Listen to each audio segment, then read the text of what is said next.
Years ago, my mother passed away, and I had to attend her funeral with my children, my husband, and Diego, as I hadn't been in contact with her for a long time because we didn't get along very well. She had a very strong character and was always very harsh with my brother and me. She never physically harmed us, but she was very strict and hurtful with her words whenever she disapproved of something or when we didn't do as she said. I don't remember a time when she showed us even a bit of affection. However, the main reason I decided to distance myself from her was that she began associating with very strange people, specifically those involved in bizarre cults and performing all sorts of rituals. This made living with her even more tense as she became colder and more distant. Strange things started happening in the house we lived in with her, from hearing odd noises in the middle of the night to seeing shadows moving around the house with our own eyes. I decided to move out with my husband, and my sister eventually left as well.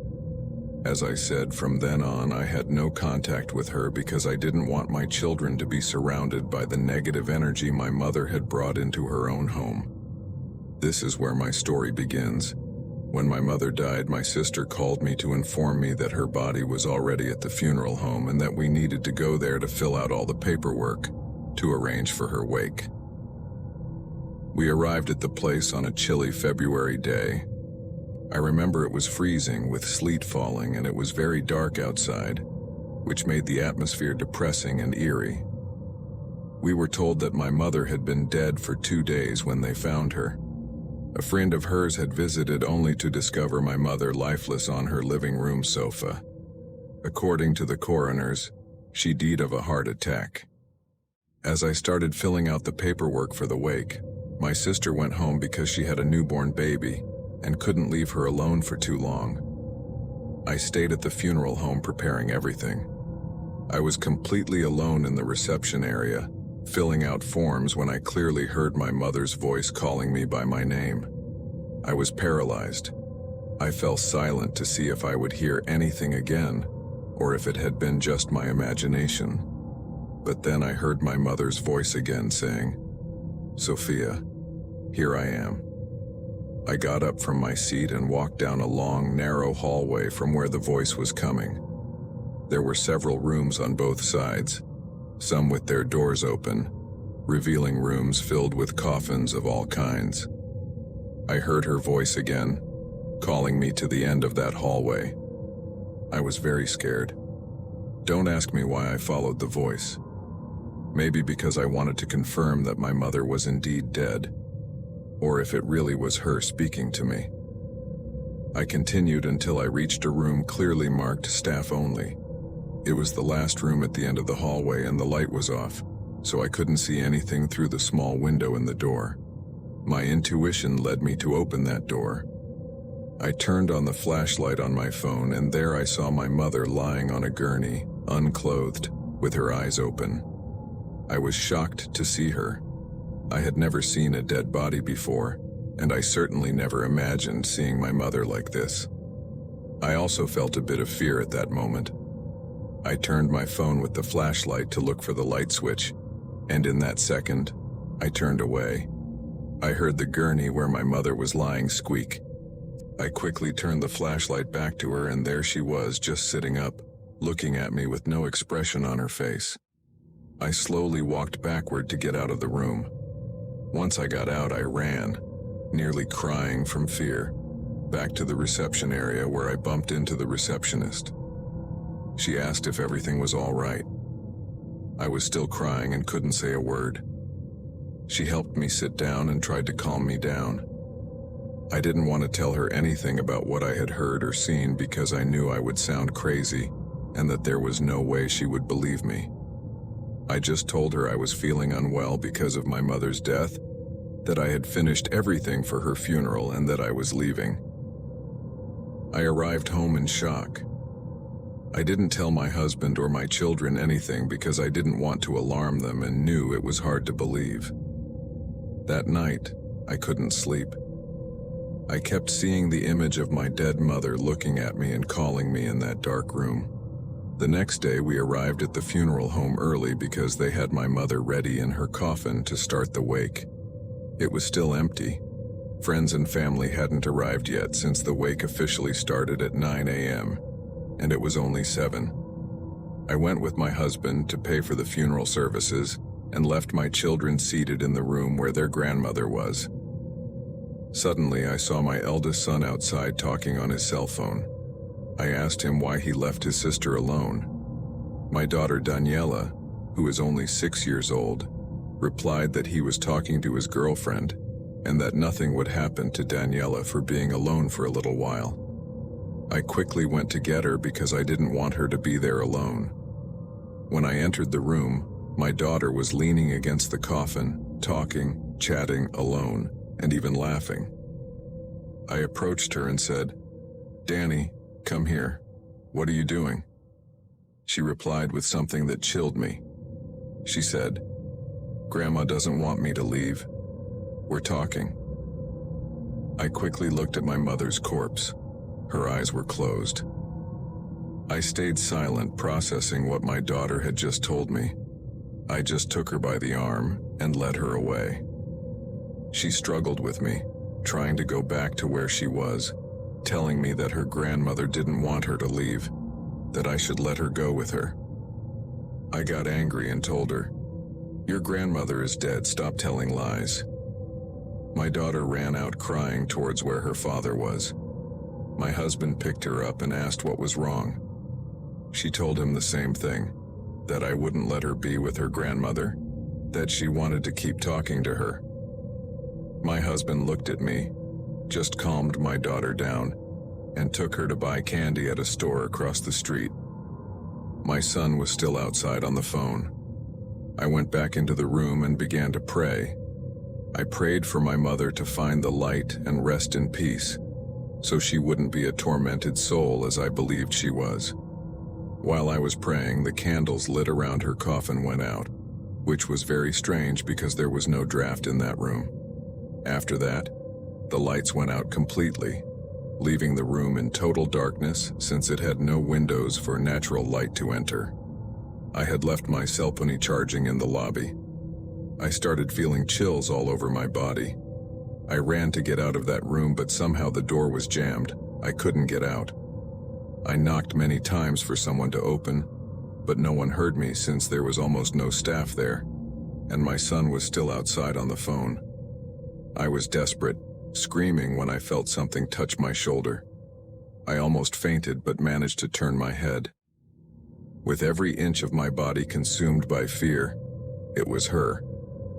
It was my mother's body speaking to me, telling me she would come back for her, for my daughter, because she no longer belonged to me since she had been offered to it. I completely passed out on the floor and knew nothing more until I woke up in a hospital.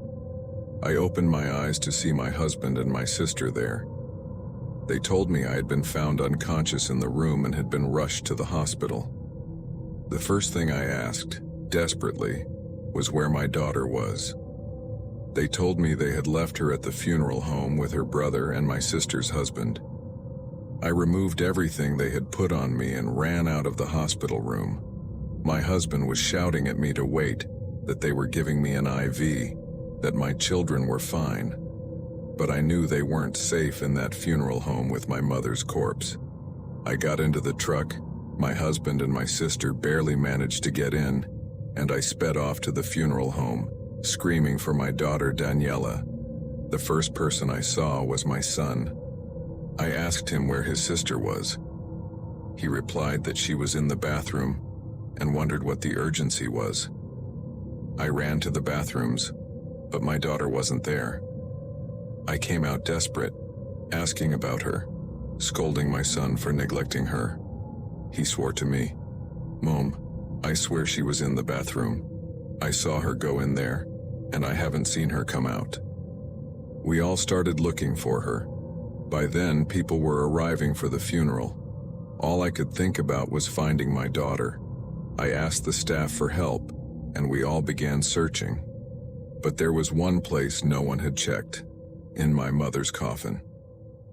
I slowly approached her coffin, and my mother was not there. My mother was no longer in her coffin. I told my husband what was happening. We alerted the workers, and they said it was impossible that no one could have moved the body, and that it was impossible not to see if someone took it since outside that room was the reception. All I cared about was finding my daughter, so I ran through all the rooms of that long hallway I had gone down that day, screaming her name while the others searched in the parking lot and other places. I got to the room where I first saw my mother's body that day, and there was my daughter, crying in a corner of the room. I couldn't see her, but I could hear her because everything was dark. I told her, "Danny, here I am. Walk towards me, my love." She told me she couldn't because her grandmother would get angry. I asked her, "Where is your grandmother?" She replied, "Behind you." I quickly turned on the flashlight on my phone and turned around. There she was, standing, smiling at me. I ran to pick up my daughter and get her out of there. In the process, I dropped my phone and could no longer see anything. My daughter wouldn't stop crying, and I began screaming for help. I only saw the shadow of my mother's corpse slowly approaching us. I kept screaming desperately for help until finally, an employee arrived and turned on the light. Then my husband, my son, and my sister arrived. I couldn't speak from the shock. My daughter and I were crying uncontrollably. I ran out of there with my daughter in my arms, not saying a single word, and we left along with my husband and my sister. I got home and tried to calm my daughter, who was still in shock. Then I received a call from my sister telling me that my mother's corpse had reappeared in her coffin, but was completely burned, barely recognizable as my mother. They canceled the funeral to investigate what had happened. My husband came home, and I told him everything. He scolded me for not telling him anything from the beginning. He hugged me and told me everything was over, that everything would be all right. At the funeral home, they could never find anything. They didn't know how my mother's corpse had disappeared from her coffin and reappeared burned. But I knew. That thing wasn't my mother. It was something else that wanted to take my daughter because my mother had offered her to become wealthier. But since it couldn't take her, that thing ended up burning her body. Now she belonged to it. My husband and I took our daughter to therapy until she started talking and resumed her life little by little. I also went to therapy and went to church every week to pray for my family. So nothing evil that my mother had brought into her life could harm us.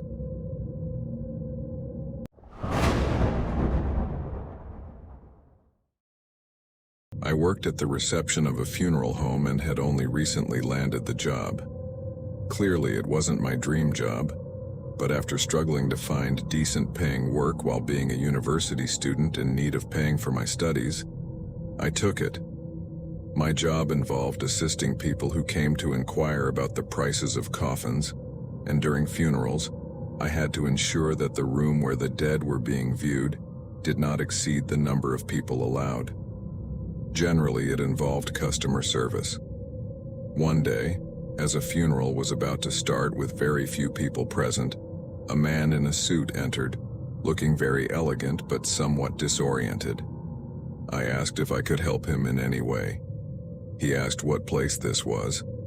I responded that it was the San Carlos Funeral Home, and asked if he was attending the funeral that was about to begin. He said no, that he didn't know how he had arrived there. Perhaps he was mistaken, and then he left. I continued with my work, answering calls and directing the people who were arriving. Several hours had passed and it was getting dark. I got up to get a coffee when, through the window facing the other viewing room, I saw the same man sitting in one of the chairs, completely alone. That room was supposed to be closed since there was no wake scheduled there that day, and it struck me as odd that he was there because the rooms are locked when not in use. So I left the reception and approached the room. I tried to open the door, but it was locked. I knocked so that the man could hear me and open the door, so I could tell him that he couldn't stay there, that he had to leave. But the man never turned to look at me. He remained seated, looking forward where the coffins are placed. I immediately went to look for the security guard to tell him what was happening and to open the door to remove the man from there.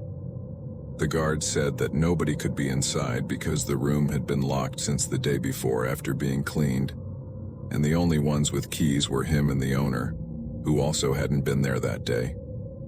We found it very strange, but when we arrived at the room, the man was no longer there. The guard unlocked the door and we searched, but there was nobody there. He asked me if I was completely sure I had seen someone there. I said yes, that I was not crazy, that the same man had even come to the reception very early, and I had spoken with him.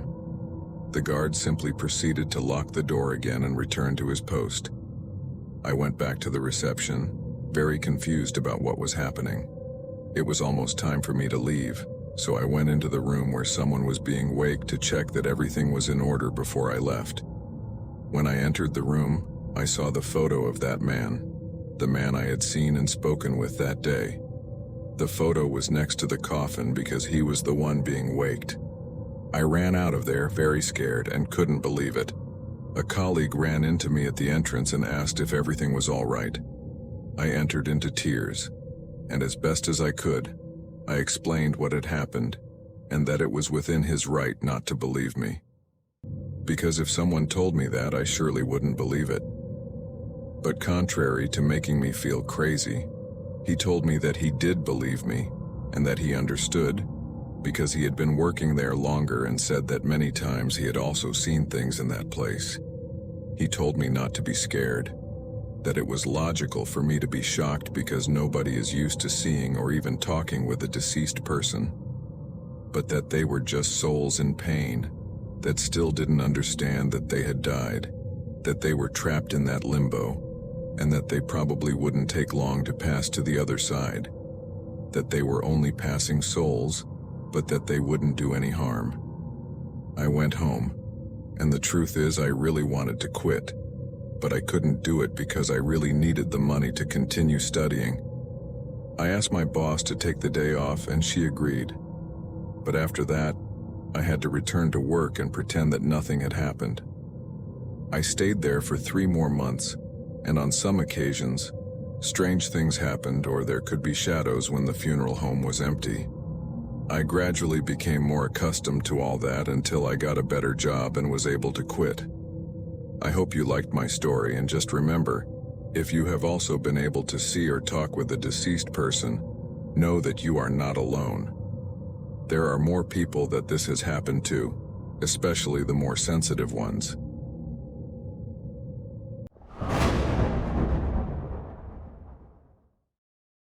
My name is Jorge, and I work in a funeral home as a mortician.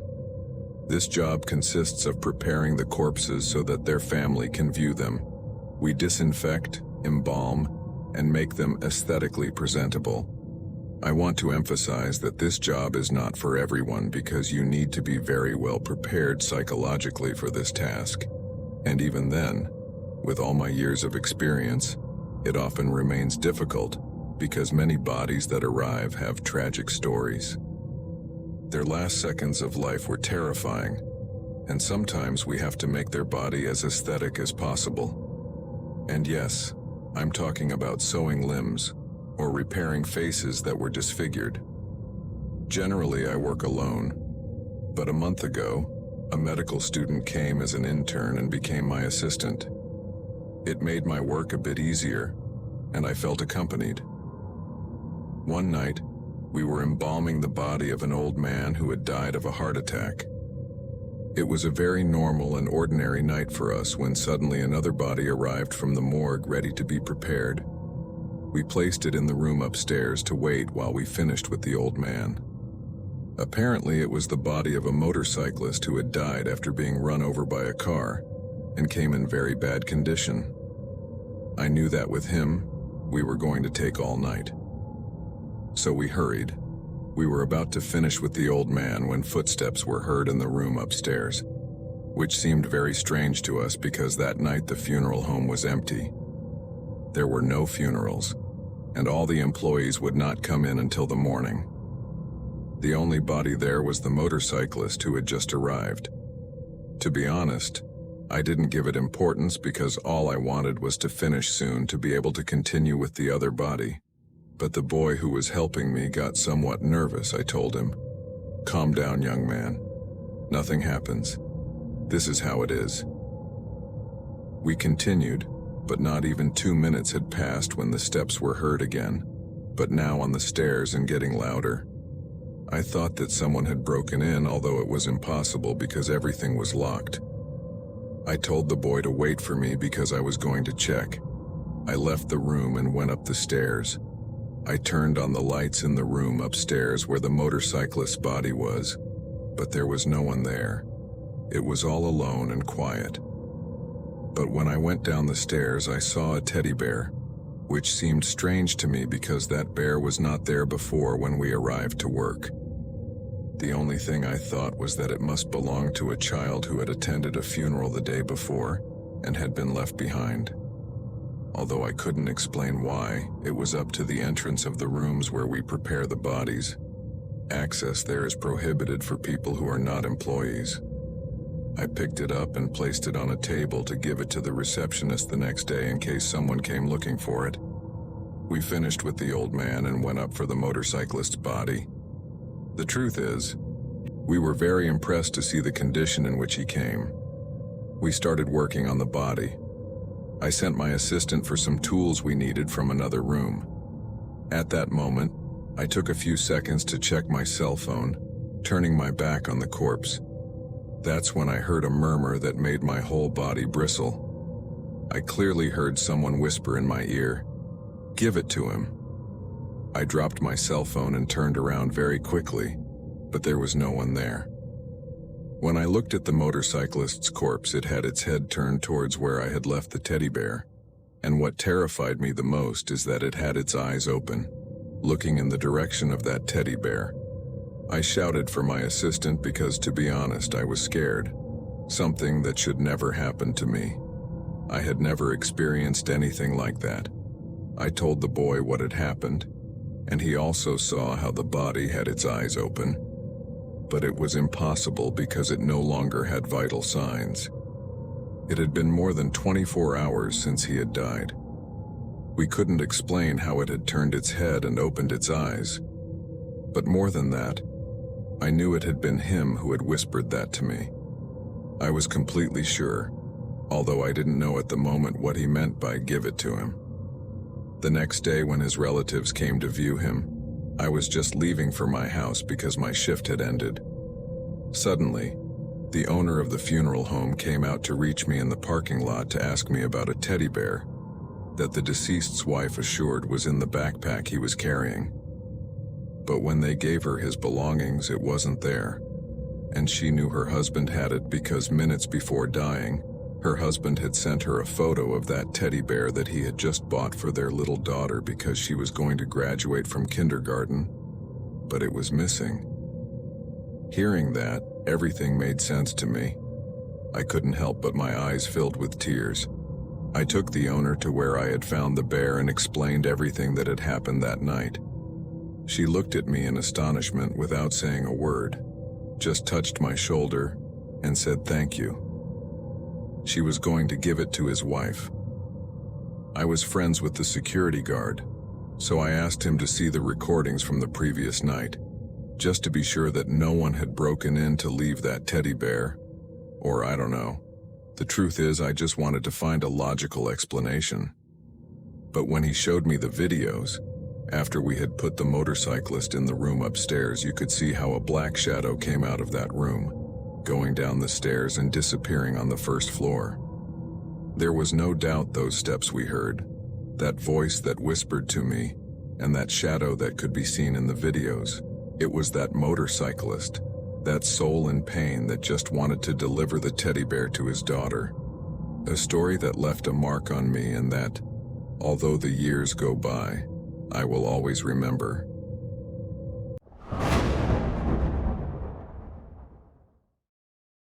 Good evening. My name is Hector, and a few years ago I worked as a janitor at a funeral home. It took me some time to get used to that job, as you are always surrounded by deceased individuals and grieving families, and the overall atmosphere is quite depressing. You need to maintain a cool head to handle all of these things. One night, the body of a 5-year-old girl arrived. I knew this because another worker and I were asked to carry the small coffin to the room where they prepare the deceased. I felt a great deal of sadness since I had a young daughter myself, but I limited myself to my duties and did not get emotionally involved. As I mentioned before, you need to keep a cool head for this job. That night I stayed to clean the funeral home as usual and arranged the room where the girl would be viewed the following day. At that point, there was no one left except for the woman who prepared the deceased and me. It was almost 11 at night, and I needed to hurry because I had to get home to my wife and daughter. I was cleaning the bathrooms when I heard footsteps entering. I was inside one of the bathrooms, so I did not see who it was. Assuming it was the woman who prepared the deceased since she was the only one there, I asked if she was going to come in and to allow me to exit the bathroom I was cleaning. But there was no one there. I peeked under the doors of the other bathrooms, and in the last one I could see the feet of a little girl with shoes and socks. I didn't say anything. I just left the bathroom and went to where the woman was preparing the body of the girl. I knocked on the door and asked if she could come out for a moment. She immediately came out and asked if I needed anything. I asked her if she had a daughter who was at the funeral home, or if she knew who the girl in the women's bathroom was. She looked at me in astonishment, telling me she had no children and that there was no one else in the funeral home. All the employees had left about an hour ago, and only the two of us were left. She asked me if I was sure I had seen someone in the bathroom. I replied yes, very sure, and that it was a little girl. She suggested we check the bathroom. So, we went to the women's bathroom, and I pointed out the stall where I had seen her. The doctor opened the door, but there was no one there. The bathrooms were empty. We left and walked through the funeral home to see if we could find anyone, but there was no one there. The doctor had to finish her work, so she told me to call her if I saw anything again. She left and I continued with my work, but I couldn't stop thinking about what I had seen.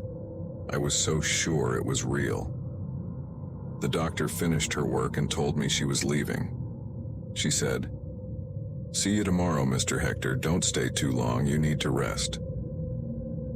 I took her words as doubting what I had seen, blaming my tiredness. I just said, "Good night, doctor. Rest well." I headed to the small room where the deceased are viewed to clean it, as it was the last thing I needed to do before going home. Everything was normal until I heard the cry of a small child. I left the room to see if I could hear the crying better. It came from the room where the deceased are placed in coffins, awaiting their viewing. I approached slowly and said, "Hello," but there was no response. I was quite scared, to be honest, but I couldn't get the image of the little girl's feet that I had seen in the bathroom out of my mind, and now I was hearing a girl's crying. I had to find out what was happening, so I approached that room. I opened the door and the crying stopped. There was total silence inside. The only coffin there was the one belonging to the girl who had arrived that night, closed with the little girl inside. I closed the door to leave, and immediately the girl's inconsolable crying could be heard again. I had no doubt it was coming from that room. I didn't dare to open the door again because I knew that the crying I heard was from the deceased girl who had arrived, and I was also sure that the girl I had seen in the bathroom that night was her too. I slowly retreated from there, took my things and locked up the funeral home. I felt a great sadness on my way home because I couldn't stop thinking about that little girl. The next day I went back to work. They were already viewing the girl. Her parents were there mourning her as they were about to take the little girl to the cemetery. I heard the mother asking to go with her, saying her daughter had always been terrified of the dark and never liked to be alone at night. The hearse driver allowed her to ride shotgun, and so they all left. That's when I understood that the little girl didn't want me to leave that night. She didn't want to be alone and in the dark, which is why she cried nonstop. I was deeply affected by this incident, so my wife talked to me and told me to resign, to look for another job, as I was having a hard time sleeping after that. A week later, I resigned, but that hasn't stopped me from remembering that little girl who cried so that I wouldn't leave her alone in the dark. Thank you so much for watching this video. I hope you enjoyed the stories. I invite you to subscribe to receive more terrifying content. See you next. Good night.